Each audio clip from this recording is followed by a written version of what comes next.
Welcome to Baywatch, your go-to guide for all things romance and dating. We're diving deep into the modern dating pool with research, guest appearances, and our own lived experiences. Whether you're navigating the apps or tackling taboo topics, Baywatch unpacks it all in a safe and supportive space. So grab your headphones, strap on your floaties, and join us on this journey. Tune in on Fridays from 12 to 1 p.m. Eastern Standard Time. Only on Spirit Live. Hi, hello everyone. Hi. Welcome back to Baywatch. Hi. Before we start our show, just a brief content warning. All ideas and opinions discussed are our own and do not reflect the views and opinions of Spirit Live. Our episode may contain intimate topics surrounding romantic language, sex, and sexual preferences, so please be advised our show content may contain controversial topics and opinions that may be sensitive to listeners. Just turn it up on yours. I think it's just a bit low on the... On here? Well, yeah. It should be hitting green. She's just hitting yellow right now. Yeah. There we go. Oh, that was really loud though. Okay. Anyways. Oh. Real life happening on Baywatch right now. Okay. So, hello, beautiful bays, and welcome back to today's Baywatch episode. Yay! Today's topic is monogamy. Why? As always, I am accompanied by the best bays on planet Earth. We have Anne. We have Morgan. Sorry. And we have Jacqueline. Ooh, François. And a very, very special guest today. We have joining us.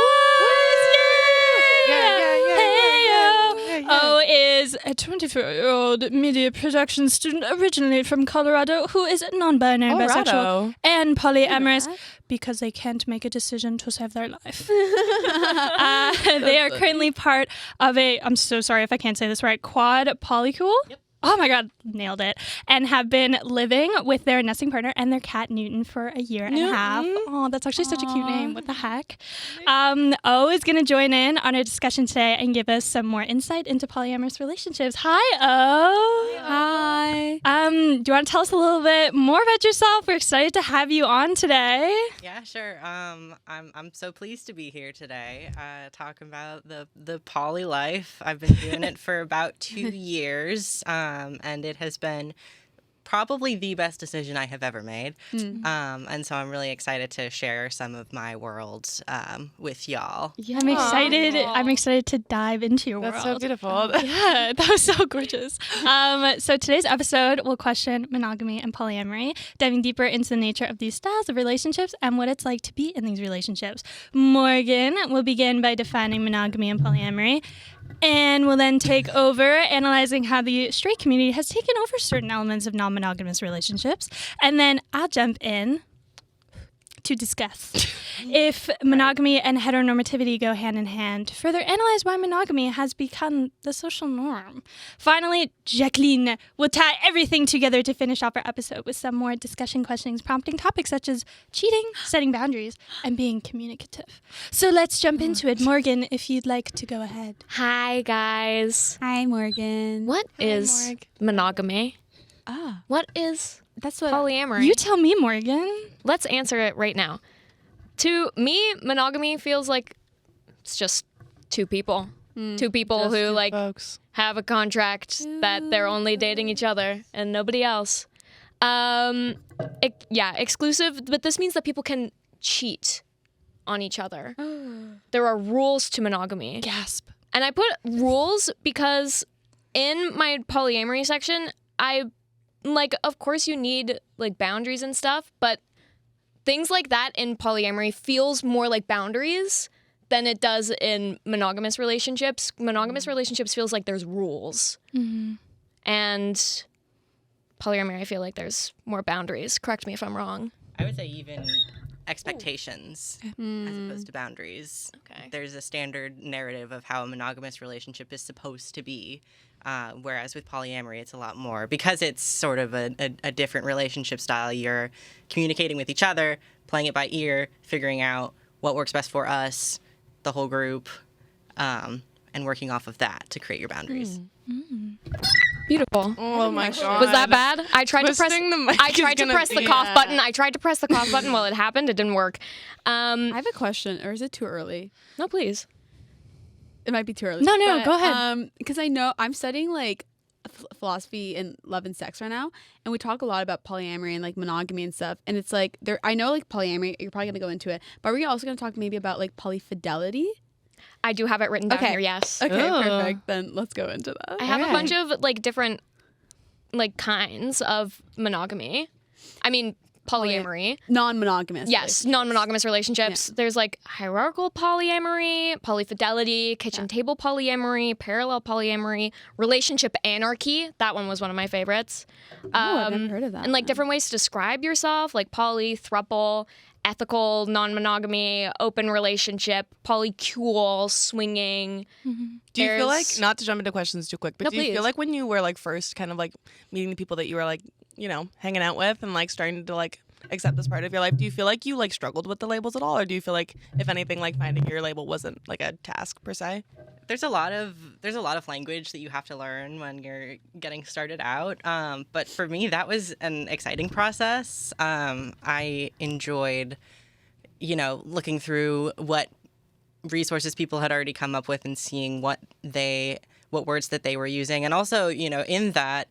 You don't have to describe yourself in the ways that other people describe your type of relationship. Whatever feels comfortable for you, you can describe yourself as. And I think that kitchen table polyamory is something that works good as a descriptor for my quad. But there's also like garden party, and like any sort of word that fits nicely for you is one you can take and run with, which is really fun.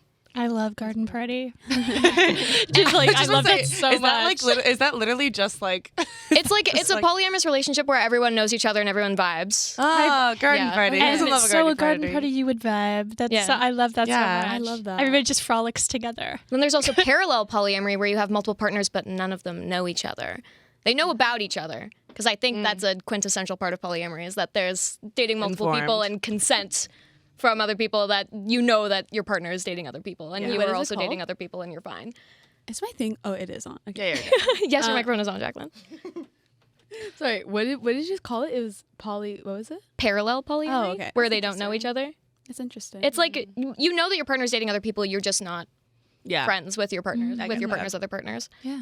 which like bummed out. Yeah. But and everyone knows each other, and you're Yes. triple. Yeah, we originally we were I was in a little bit of a parallel situation when I got together with my current nesting partner, which is the person that I'm living with. I have my Tatiana. nest with them. Yes, Titania. Titania, sorry. Yeah.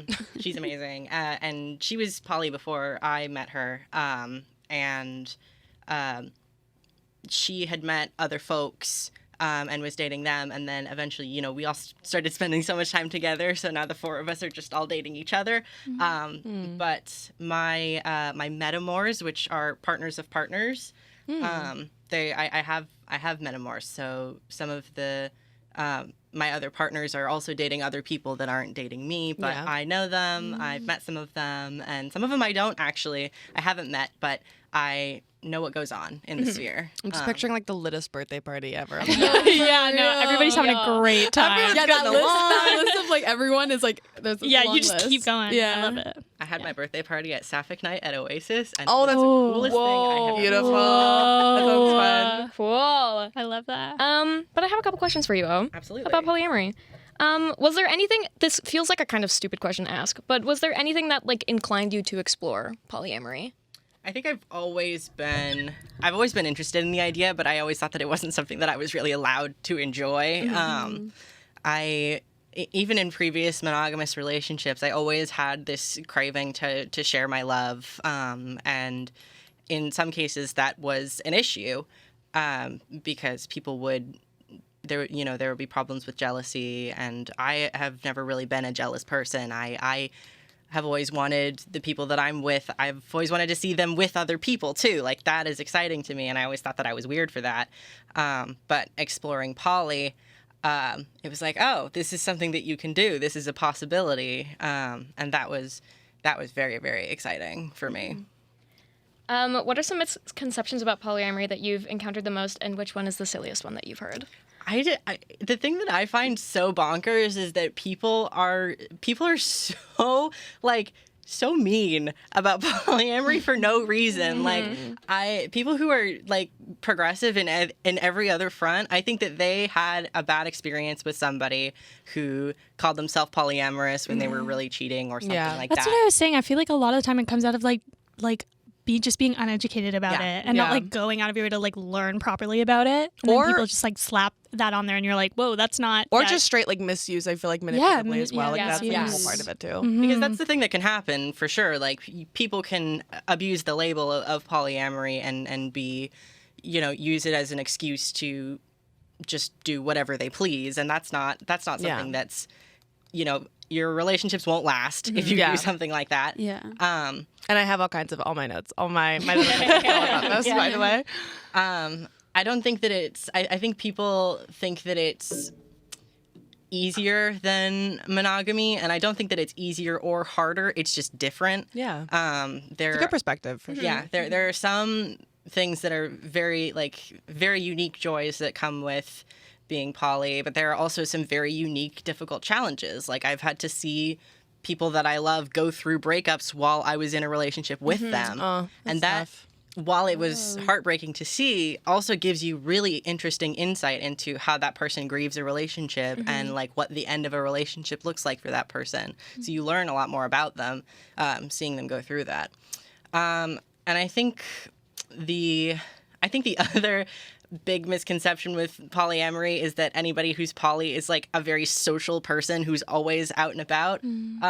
Or like promiscuous, or like I feel like there's all kinds of like off like you know what I doing mean, like crazy- stereotypes Yeah. that go with it. Yeah, a lot of the poly people that I know are pretty shy people, and they, I think there's just a niceness to the fact that polyamory lets you experience friendships in a more romantic way too sometimes, and like there's just a lot of negotiation on what is this relationship going to be with this person and this person and this person, and how are they going to interact with each other. And there's such a thing as being polysaturated when you have your world is full, your Google Calendar is filled to the brim with appointments and dates and things, and people are they have finite attention and resources, but because we're all helping each other in little pieces, you're less likely to get fully exhausted giving yourself over fully to one other person. Which is chin stroking. Yeah. so interesting to think about, because I would consider myself monogamous. I enjoy giving all my energy to one person. Yeah, if I anything, enjoy that. We've talked before about how like I'm Morgan. I literally can't see you. Right I now know. with the screen one little bit. You Hey, can, hey. But I feel like me and Morgan have both talked about how like when it comes to trying to quote unquote juggle attention for the two of us, I feel like, at least I'll speak for myself, I'm like I feel like it's not in the cards Yeah. for little Yeah. old me. Just I'm not for like, me. I would say we're all very monogamous. Yeah. Monogamous. Monogamous people. So it's really interesting, like hearing your side of like polyamory and stuff like that. But I agree. I feel like polyamory is such like a normative thing built into our society that has a lot of the like ideal like white picket fence type of thing, but it's that is a lot of the a mother and a father and Yeah. 2 children, Kids. 2.5 kids, and they have a Yeah. dog. 2.5 Yeah. kids. Yeah. 2.5. 2.5. But there are a Yes. lot of struggles as well. I think there's like there's things also in monogamy that is also kind of like there's cheating, obviously. Yeah. We'll go into and stuff. Yes, Yeah. we will. How much more time do I have left? You're right on track, right, actually. beautiful. So you can toss it off if you want. I can get going. Let me ask. Just wrap up. Wrap it yeah. up. What are the most rewarding aspects of being in a polyamorous relationship? I think for me specifically, the most rewarding aspect of it is that I truly feel like I can be myself. In other relationships, I have really struggled with trying to find out exactly what that person wants and molding myself into being that. But with this, I know that, the pieces of my partner's lives that I can't necessarily fulfill, they can get elsewhere. And so I have the relationships that I'm in now. It's the most secure I've ever felt with my body and my expression because I know that, you know, there's no disappointment. Everybody wants me there because they want me there. It's really sweet. And that's very fulfilling to me. And also just getting to live out all of my deep dark fantasies that I have cultivated. Like, yes, kiss each other. I want to. Whoa. I love that though. That's like almost, I feel like that, because I feel like we've talked about this before, where it's like you want your partner to be on the same level of acceptance as you, and a lot of the time in monogamous relationships it comes to the point where like your partner, or like even when you're getting the point of being in a relationship, your partner is like not expressing purely what they really want, and it's like in this kind of relationship for you, you are seeing them get that point of what they want and satisfy themselves, and that's almost like that's like making you proud as well, because you're like, you know what, like I'm happy I can get these aspects and I'm happy they can get those full aspects as well. So I feel like that's very like compassionate.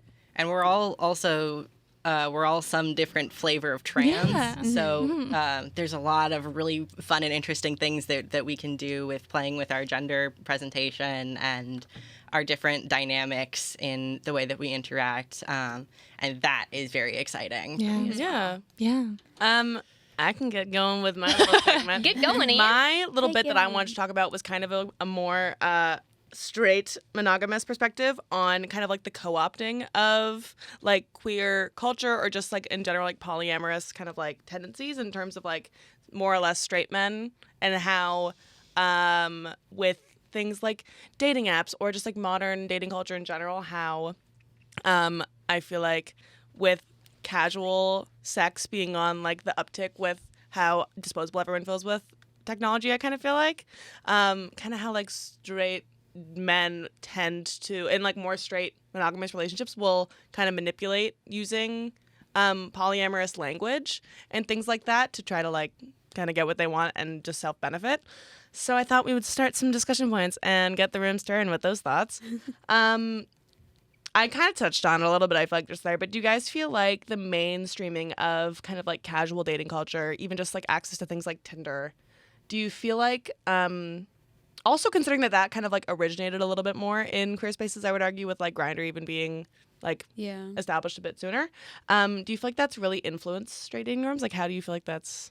I personally feel like, for example, like with something like Tinder, that when we were talking about in our first episode, how women get to feel like how men treat women to be, you know, on to the next, or it's also easier to like, I feel like, juggle more than one person if you're looking for more than one person, considering that like it's contained within an app and you can like have like passwords on that kind of stuff. I'm like, do you guys feel like this has influenced kind of the way that straight men operate in terms of co-op? Yeah, I think it's definitely enforcing this idea of like that they can juggle more than once, but it's almost like they haven't realized it, that like that's what they're doing. Yeah. Or I'll offer a better question to the group.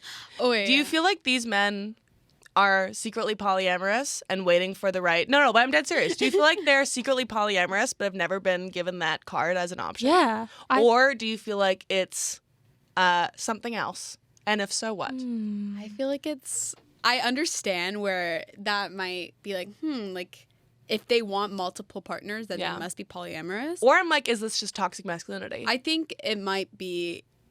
I feel like, I feel like men, or straight men at least, that maybe are more on the apps and stuff like that. Like those apps specifically are designed to find like one partner. Yeah. It's like a browse catalog, right? I'm actually curious, like, are there any polyamory dating apps?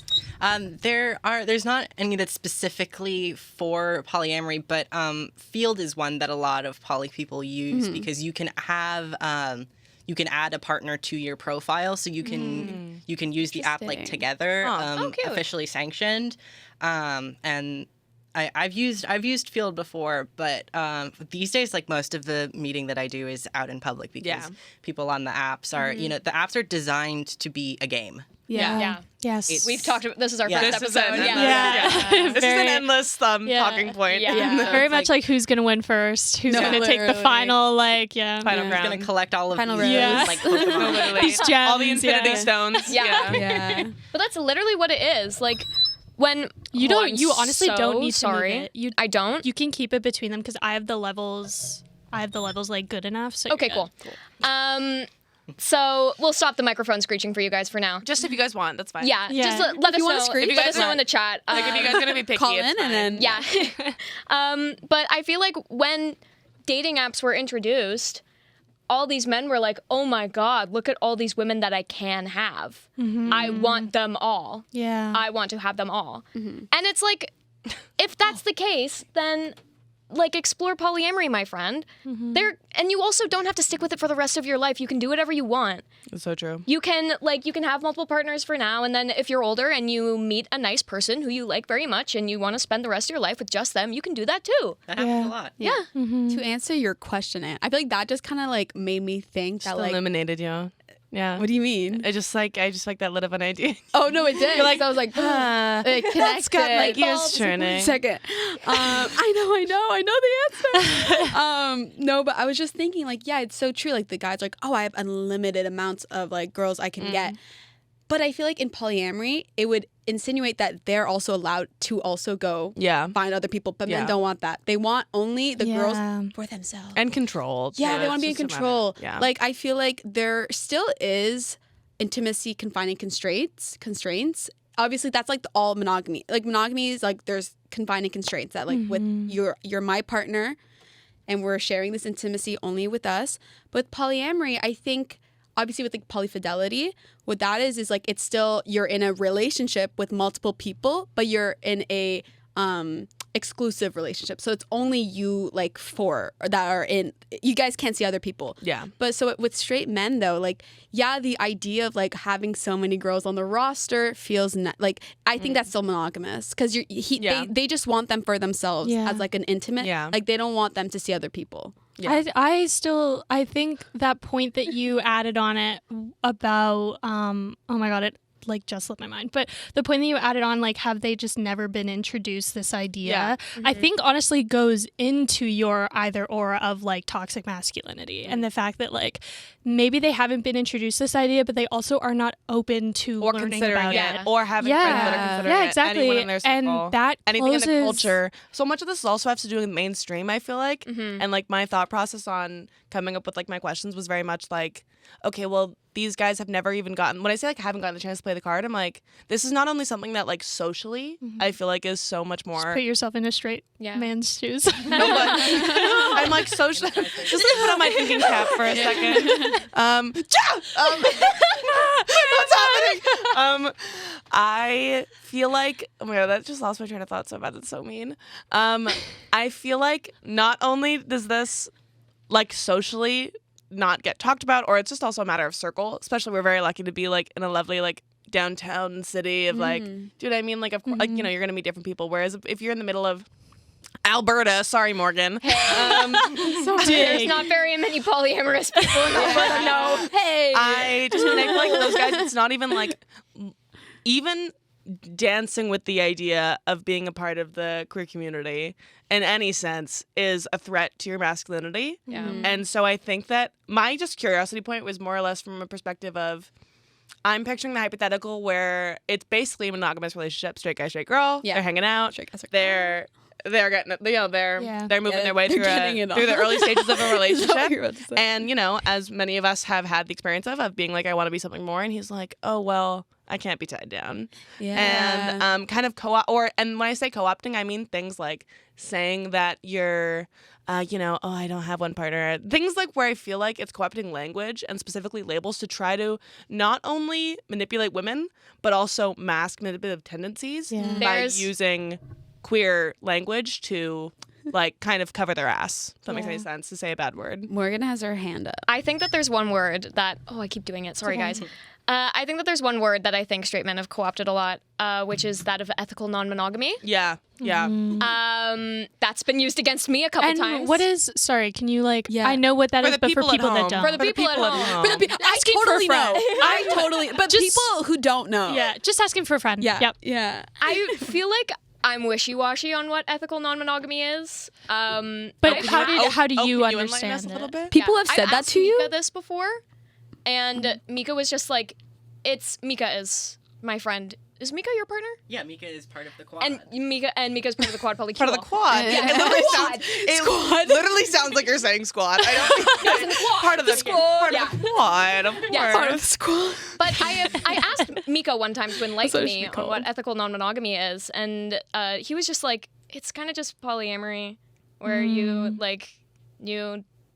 have sex with other people, with Yeah. multiple people. You've And been the people, told and the this? people in it know So, that you're. okay, so then how seeking did, out and then other how people was as this well. used against you? I think that a lot of straight men use it to be like, oh, I'm like I'm like fancy. I'm like listening to- non-monogamous, so I can't be in a I relationship. feel with like you, they hear a Oh. long word and they're like, Yeah, let's they're like, use okay. this. They're like missing- ethical. I hear ethical. This is good. Literally. My We visual go bit with is going, so I was watching Pulp Fiction, then I was Stop. thinking, Yeah. oh my God. Do you know what I mean? Like, it's giving, that's what I'm saying. When I say, like, I think that it's straight men, like, trying to mask, Yeah. like, gross tendencies and trying to make it, like, a new, fun Yeah. outfit of Yes. a setup. I'm like, this is literally you doing dumb It's- things and it's- masking This it as is you doing the something same things that you were progressive. doing before Dare I and say, calling it ethical. Dare I Yeah. say it's straight men with tote bag. And, Yeah. like, Ooh. And be our entire- tote bag. Yeah. This entire like No. revolution of men just wearing Ethical. of men wearing satchels Of pearl like, necklaces and NPR tote bag. yeah, It's- And but really still baggy just like pants. yeah, Oh, the baggy pants. Yep. yeah. Anyway, But also- sorry. Yeah. Continue. Do you have more questions? I do have more questions. We can kind of, I mean, like, We've they're got- kind of all in the same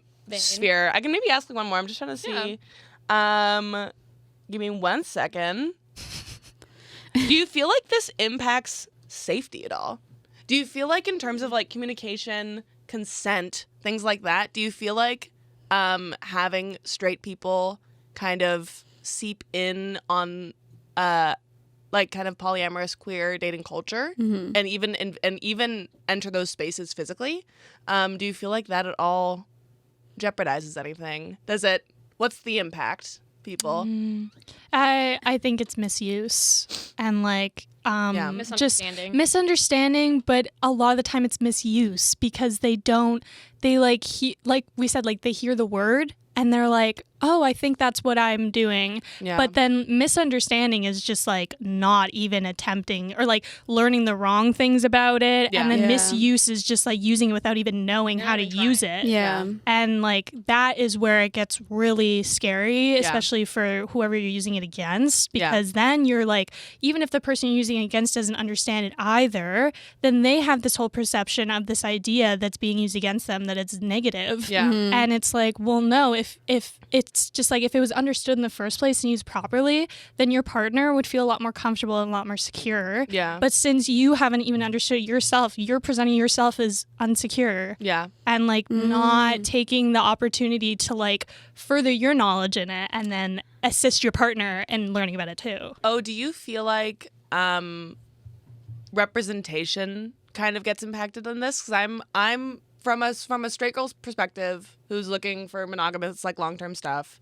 I feel like it's those bad apples who then who might give a bad name to the polyamorous community, for example. Do you feel like that kind of sticks, or is that not accurate? I think that queer people have been doing polyamory for a very, very long time, and you know, it didn't, not even necessarily calling it polyamory, but that was just, you know, they had agreed upon systems, and like that was just the way that they would do things and find each other, and have different, you know, definitions for relationships than they were expected to have.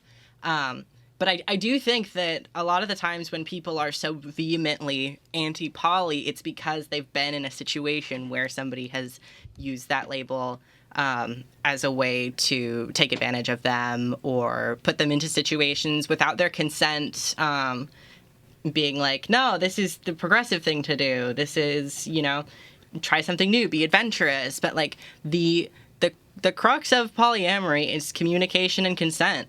Everything that is done has to be communicated and done with consent. And that's what makes it fulfilling to me.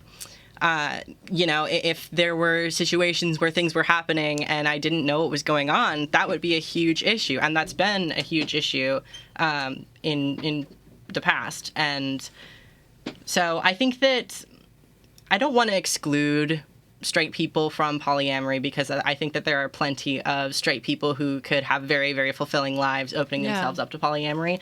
But also, like, if you're gonna be poly, like, might as well. Explore a Might as little well. bit. Might as well be gay. I don't think that, like, why not just be like at least a little might bit? as well like, mingle. try it out. Yeah. Especially if you're going to open yourself. If you're looking to open yourself up. Open yourself up. Even if that's not something you're interested in. I very much believe, like, if you're already going to be dipping your toe in the pool, might as well jump in. If you tried and you don't like it, then you don't like it. Might as well take a splash. Might as well do a little dive. In a Baywatch themed metaphor, might as well jump in. Thank you. Might as well go in the deep end. I mean, like, come on.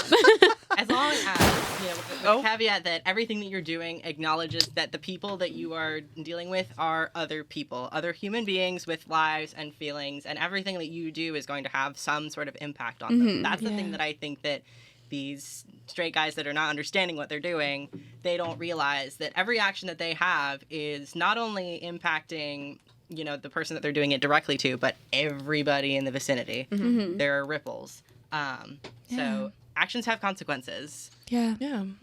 Hear that, straight men? This one's for you. This phone's for you. Yeah. Yeah. All right. Well, with that, we'll move on to our musical segment. O picked our lovely song today, and I think you guys are going to like it. So after this break, we'll come back, and I'll take over, and then we'll pan it off to Jacqueline. Okay. Bye. That song ended quicker than we thought. We just wanted it to go on forever. Ever. Okay, well, welcome back, everyone. So I'm going to kind of... actually, I think I need to do another content warning. I think you're supposed to do it halfway as well. Okay. Give him again. Give it to him. Hit him with it. Yeah. All ideas and opinions discussed are our own and do not reflect the views and opinions of Spirit Live. Our episodes may contain intimate topics surrounding romantic language, sex, and sexual preferences, so please be advised. Our show's content may contain controversial topics and opinions that may be sensitive to listeners. Wow. Okay, so my topic is a bit of like a... I found this one a bit like it was like going against each other a little bit. Like, what is that? Kind of, it's like very it's countering each other. Okay. But anyway. Juxtaposition? Yes, Oxymoron? very good. Very, very big word. Paradoxical, Morgan. Yes. if you will. Oh, very good, very good. Oxymoron? Synonyms, anyone? Okay, so yeah, I'm going to kind of be talking more about monogamy and like heteronormativity, and if they kind of have been going hand in hand in like pushing the narratives of one another.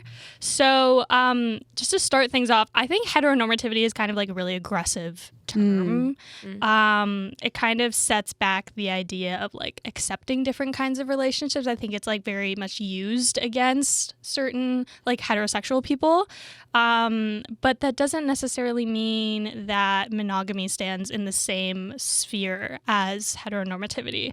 So let's dive into this. So I have a couple questions to start us off. Okay. So I guess this is more of like a base level, but do we think monogamy is kind of tied to very traditional ideas of gender and relationships? Absolutely. 100%. So glad you guys all said that. Because it is. And you got it right. Yeah. There you Go go. Up on the board, anyone? Yay! Good answer. Yeah, anyways, it's been legally enforced for centuries by a lot of better developed countries, is what a lot of, I've been seeing a lot of my research. So, like, a lot of laws prohibiting polygamy. If that's Polygamy? right. Polygamy, yeah. This one polygamy uses an N at the end. well, do we know that there's a difference between polygamy and Yes, Okay. but Polyamory. also yes. What is the difference? polygamy is one man, 40 wives. Like polygamy is like Christian, that's- Mormon. Yeah. Oh, right. When you see the Hmm, show I wonder Sister if that Wives, has that's something to do with- polygamy. Polygamy, right. Okay, so there's Enlighten us. yeah, polygyny, like GYN. Okay. Yes. Same root as like gynecology. Yes. Is like one man, many women. And then polygamy, GAMY, is when marriage is involved. And that is usually where the law comes in because you can't legally marry multiple people in Weird. Why do we in do Canada that? and in most countries. And like in this economy, like Yeah. Yeah. No, seriously. Yeah. Dual income? How about triple income? How about quadruple income? Double the income, man. Yeah. Yeah, well, that goes into it. That goes into a further question I have, but what I found, sorry, I'm gonna like turn myself down. Like parent relationships are a very big, huge driving factor of why what? It's supposed to be. I just been wearing yellow right now. I feel like she's supposed to We be also do higher. talk quite loud. We do. Okay. So so like growing up in a very Western society like ours, it's very our society is very heavily, unfortunately, against non-monogamous relationships, and it's still working its way into a more accepting ideology, but it's still impacting how people involve themselves in non-monogamous and monogamous relationships. And I think that it's really like restricting on our ideals of these different communities and different ways of loving each other and like spreading that love across each other. And I think it's kind of struck down, like I was saying earlier, this idea of like compassion for others and like being accepting of how other people want to love themselves and love other people. So that is kind of like the base level of it. But another question I have is like, what ways does like questioning monogamy kind of also question societal norms and gender roles and family structures? Oh my God, Morgan, we should pop up with our Feminist philosophy. Yeah, you should. Pop off. I think that this has a lot to do with the controlling of women and the development of capitalism So within true, the bestie. Western society. So true, bestie. Because women do all of the, like, what's the word for it, Anne? We're talking about housework? Like reproductive work. Oh, Yes. Reproductive labor. You Reproductive guys telling me labor. about this? Yeah. Women do all the reproductive labor in the home, while the men do all the productive labor for capitalism outside. Yeah. Women don't get paid for this. Women And the structure of, capitalism being able to rely on the worker is only upheld by the nuclear family. Yeah. AKA The women. monogamy, the traditional Yeah. family. Yeah. Yeah. The idea that a man can come home after being a, worker in a factory and feel that he is, when he is not the, the boss in his own professional life, that he can come home to be a boss in the home. So I think that the heteronormativity of monogamy and the way that it's implanted in society has to do with upholding the structure of capitalism and the subjugation of women and the subjugation of all the other people who are subjugated. This is really in light the lifting Western stuff right society. over here. Yeah, this is really good stuff, guys. But yeah. that's really what comes to mind. I just mean in terms Yes. of like when we talk about monogamy being like a A social norm. but also like a shackle in Yeah. some sense of the idea that like we're tied to doing a certain kind of mainstream how-to one-step program of how life is supposed to be doesn't really leave much room for creativity or like Yeah. for Having fun. having fun. Yeah. Yeah, Yeah. I kind of have in my notes that like I think monogamy has been used to enforce heteronormative relationships and not like dictate gender roles and family structures, Yeah. like you guys said. And then the kind of idea of them like being hand in hand with one another. I would argue think it's cyclical that- for sure. I Yeah. was saying that, like, I think heteronormativity holds monogamy's hand to defend itself, but monogamy, to me, doesn't hold heteronormativity's hand. Yeah. Monogamy Yeah. No. is just a way of explaining how you would like to present yourself, how you want to be with other people. But Yeah. heteronormativity is where the like enforcing comes in and the restrictions, and that's when it gets super restricting for partners in that situation. So Especially like gender. I feel Yeah. like that's a hard word. Heteronormativity. Yeah. Heteronormativity. Heteronormativity. And Yeah. then, like, just to wrap it up, because I know that you All go right. your segment, but Thank do we think that dating outside the framework of monogamy encourages deeper communication and understanding between partners? Is it a much deeper level of I think you would love? be able to answer this question the best. I think it can. I think in my experience, it has. I've had the ability to get to know all of my partners at a very deep level concurrently, which is very nice. You know, that's something that would take a lot of people, you know, years and years and years of serial monogamy, dating people back to back, to learn those things about how they relate to people and your own desire. But, you know, heteronormativity's kind of whole thing is that the women and children in the relationship are just the property of the man, and you know, and capitalism doesn't want you to share your property with anybody else. No. Oh my God, great point. It's very individualistic. Great point to add Yeah. into the capitalist And, conversation. Oh my God. And so I think polyamory will, you know, if you're doing it in a way that's mindful, and if you're doing it in a way that's conscientious of the other people in your world, you know, you're not just saying, oh, I want this now, so I'm going to have it now, and then I want this now and this now. If you're not just, you know, like ordering off of a menu, if you're actually taking time to get to know the people that you're in relationships with and figure out, you know, what aspects of this relationship do I enjoy, and allowing yourself also to say, you know, with this person, I only like doing romantic things versus with this person, I only like doing sexual things. And if you can mutually agree upon that, that could be a very fulfilling relationship. Yeah. And it opens up your world to, you know, thinking, I don't have to be the exact same person for everyone in my world. We can, you know, it takes all types, and we can help each other in unique ways. Yeah. Ah, beautiful. Perfectly put. That so was eloquent. beautiful. Yes. Yeah, that was No, yeah. beautiful. Yeah, that pretty much wraps up my point. And like, another question we don't have to answer, but like another topic would be like the healthiness of it, and like how fluid that this like love goes between everyone, and whether or not it's like a lot more accepting, and because of that, healthy. Yeah. So yeah. Anyways, I love Jacqueline, that. you go ahead, go for it. Okay, so I'm gonna talk a bit more about cheating because I feel like it's Great. Yeah, it really Go just from a downslide. the beautiful Yeah, flowing it really of just love in and out from each person in your relationship to cheating. Dun dun dun.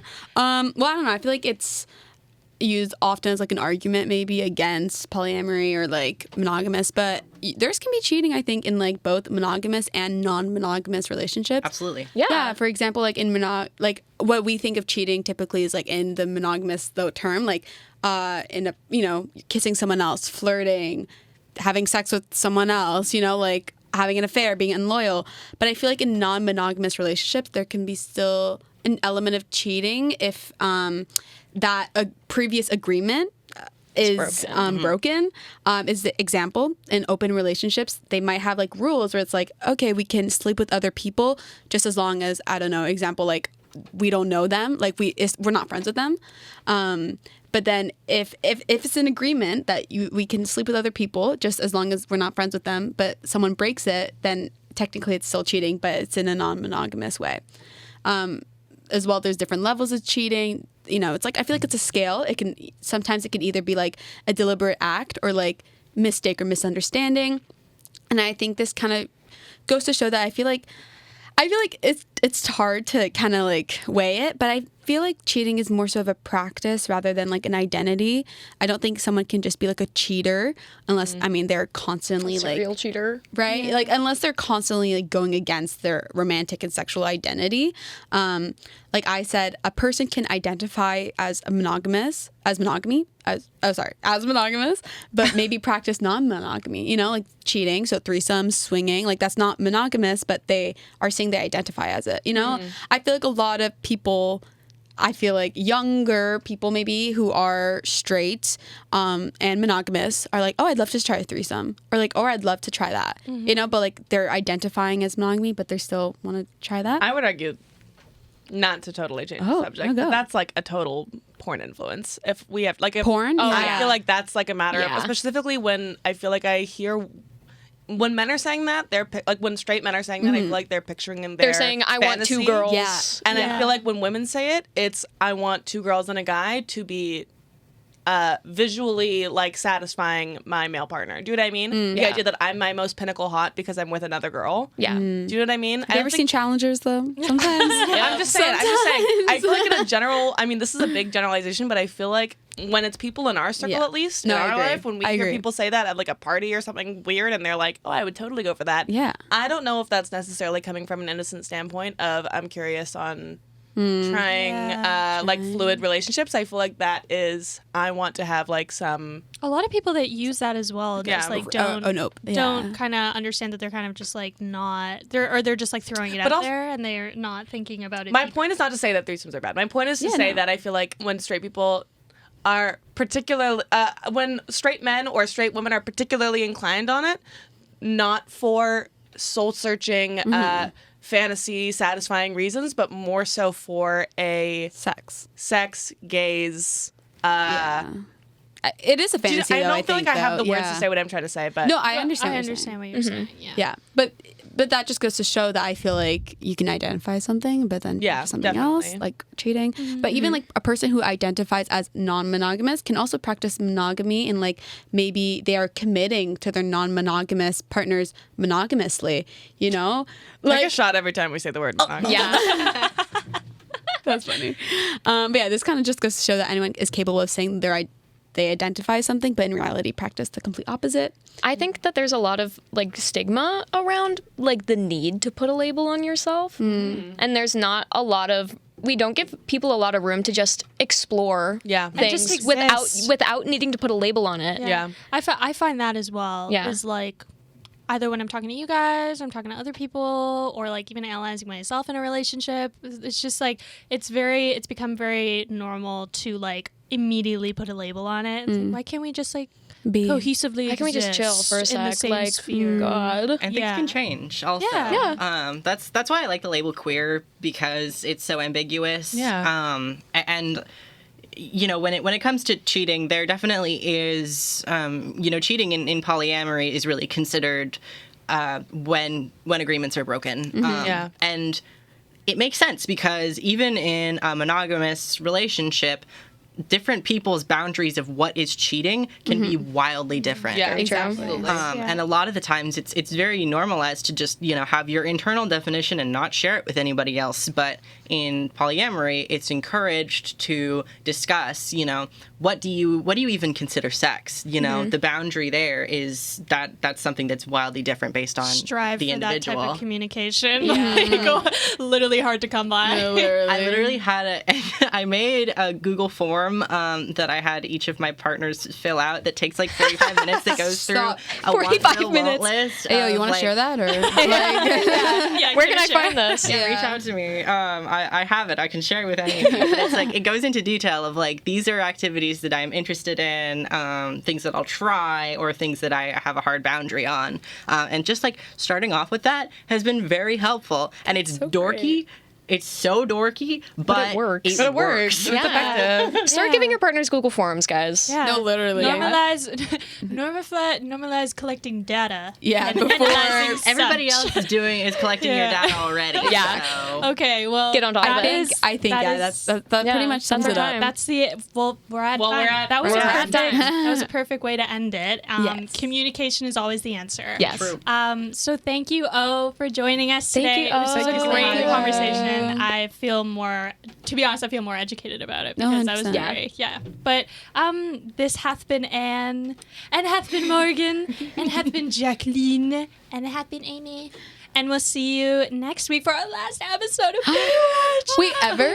Ever? No, not No, ever. not ever. No, just for this. Just for the Hopefully. semester. Just for the semester. Yes. Anyways, bye guys. Have a great weekend. We'll see you later.